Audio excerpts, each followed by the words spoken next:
Day 85 of 100 pre workout లోకి whey protein and black coffee తాగినాం. ఇవాళ పుష్ డే.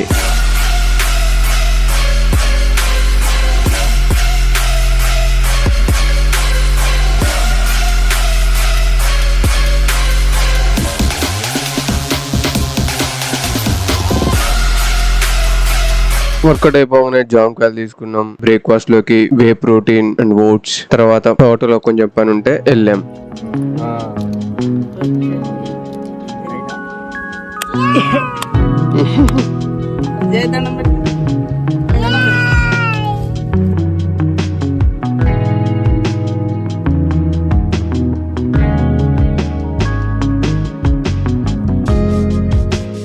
ఇంటికి రాగానే ఒక బటర్ మిల్క్, తర్వాత ఒక ఆరెంజ్, లంచ్ లోకి వైట్ రైస్ అండ్ చికెన్, తర్వాత ఒక జామకాయ, ఈవినింగ్ కొన్ని గ్రేప్స్, తర్వాత పపాయ, ఫైనల్ గా డిన్నర్ లోకి చికెన్. ఇంతటితో ఈరోజు సమాప్తం. సభకు నమస్కారం.